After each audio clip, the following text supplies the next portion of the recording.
তো হ্যাঁ তো হ্যাঁ হ্যাপি কাটো হ্যাপি অ্যানিভার্সারি হাততালি দাও সবাই আরে কাটো আর একটু কাটো মা হাতটা ধরো হাত দিয়েই তোলো এই তো বাবা একটু খাই দাও আমাকে এদিকে এই তো বাহ চলো হয়ে গেল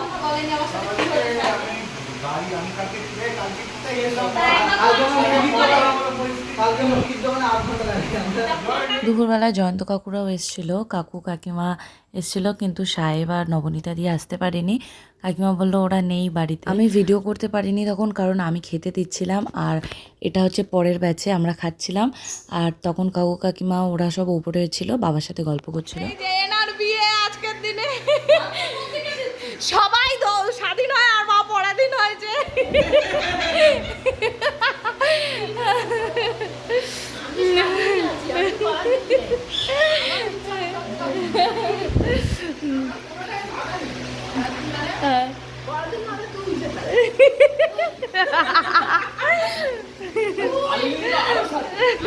ও পুরো স্বাধীন।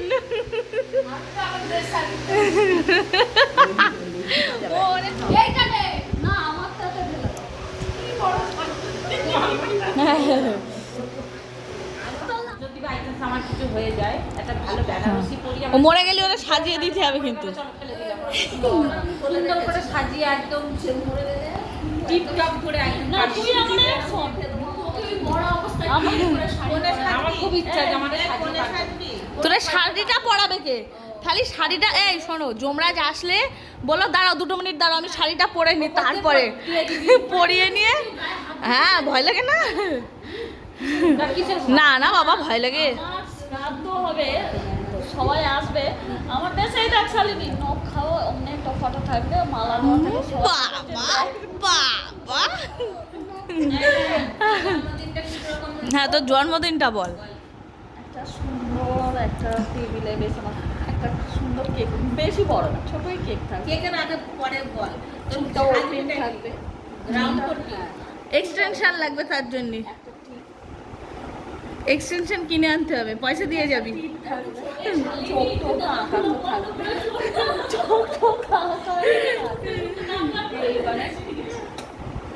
বল ফুলটা দিলে কি ভালো লাগে? হ্যাঁ ভালো লাগবে, কেন ভালো লাগবে?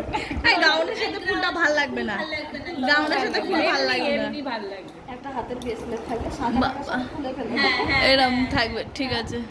গাউনের সাথে আরেকটা করতে পারিস, যে বেশি বানগুলো করে না, বেশি বানের সাথে অর্কিড লাগালে তাও ভালো লাগে। আরে তারপর বল, এবারে আমি যখন যাব বেশ সুন্দর সবাই চারিদিক দিয়ে বেলুন লাগানো থাকবে, তাই তো? খাওয়া কি দিবি? সাজানো থাকবে, আরো বেশি খাওয়া কি দিবি? চাও ফটো প্লেনের উপরে ঝুলবে। হ্যাঁ আর আমি যাব, গানটা শোন না, হ্যাঁ বেশ একটা সুন্দর সং চলবে, আমি যাব কেকটা আর একটা মিউজিক চলবে, তাই এই যে ফুল লাগিয়ে দিয়েছে তোরে তো মাসি, কানে ফুল লাগিয়ে দিয়েছে নে, আমি কিছু করে আরে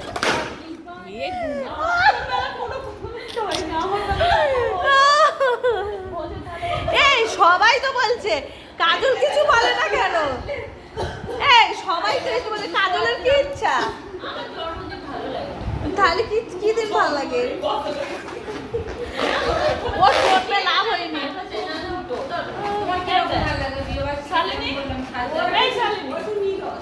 না নিরজ না, ওরা আবার ওরকম ভালো লাগে। এই আমার যে কেক কাটতেই হচ্ছে না, আমাকে নিয়ে চলো বাইরে গিয়ে ঘুরতে ভালোবাসে।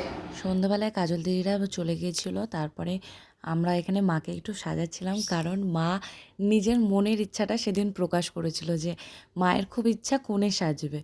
তো কোণের মতোই সাজিয়েছি, আর শুধু টোপরটা ওড়নাটাই ছিল না, মা নিজের মতো। ভাল লাগছে না? রাখো রাখো রাখো রাখো, আমি মারতে পারবো না। এখন বাজে রাত 10টা, আর সারাদিন কাজের মাঝে সবার মাঝে আর ব্লগ তেমন করা হয়নি, ওই যেগুলো ছোটো ছোটো ক্লিপ নিয়েছি সেরকমই। তো এখন আমি করছি রুটি। মা রয়েছে, ভাই বাড়ি আছে, বাবা তো আসেনি। তো বাবার খাবারটা দিতে গেছে, তো একটু পরে এসে মাকে নিয়ে যাবে। আর এই শালিনীদি রূপসা ছিল, ওরা এক্ষুনি বাড়ি গেল। সঞ্জীবদার খাবারটাও দিয়ে দিয়েছে। এখন আর রান্নাবান্না করার মতো কিছু নেই, কারণ সব কিছুই রয়েছে, শুধু শুধু রুটিটা করছি। এখন রুটি করে নিই, তারপর বাবাকে খেতে দেবো। দেখি বাবা কখন খায়। না না, ওই ধুয়ে দিয়েছে না প্যাসেজ বাবা, তাই কাদা কাদা।